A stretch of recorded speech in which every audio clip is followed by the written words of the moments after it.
Hey, here's a neat little project we got going in the shop now. We've got a cb500 Honda from 1972 in the shop. And the problem with a cb500 Honda from 1972 is it has a 1972 cb500 Honda front and rear suspension under it.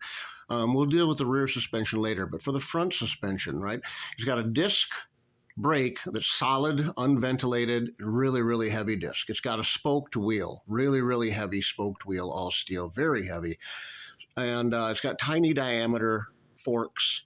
So basically it's not a great front suspension by modern standards.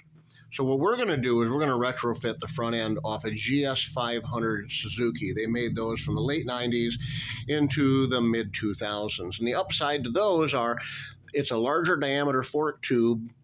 It's got hollow alloy aluminum wheels, tubeless rims, and we'll be able to upgrade the brake caliper to like a 6-piston off a GSXR 600. So all around, we're going to drop about 40 pounds of weight off the front end of the bike and get much better brakes, better suspension. We can get fork emulators. So we went with a GS500E front end because it's really simple to adapt onto here. So here's our original Honda front end from 1972, and this is a Suzuki. These are the triple trees. The fork tubes go right in here and here, and this is the stem goes up through the steering head. So we milled off the bottom here on both so that we can remove the stem.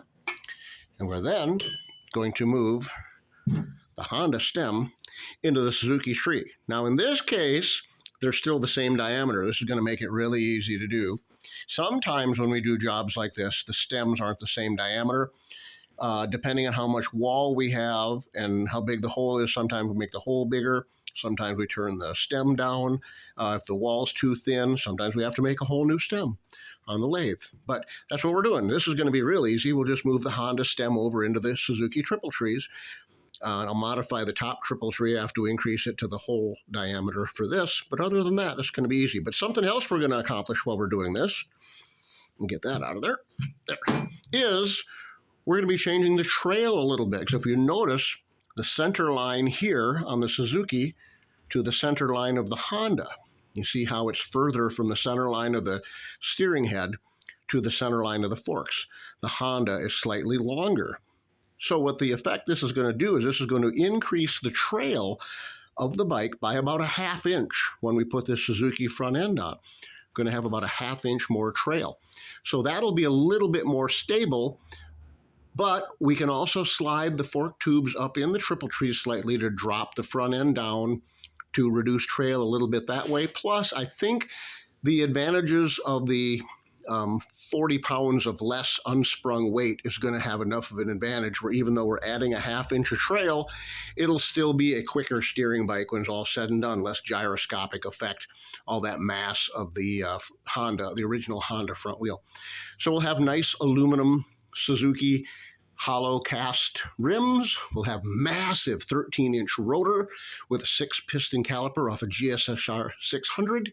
We're going to add aftermarket fork springs and fork emulators. And in the end, it's just going to be a wonderful upgrade for this 1972 Honda CB500. And once we get that accomplished, then I'll do another video and show you what we're going to do out in the back end of the bike.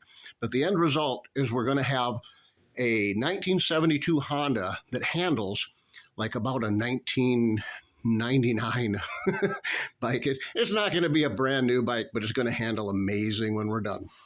All right, hope that helps.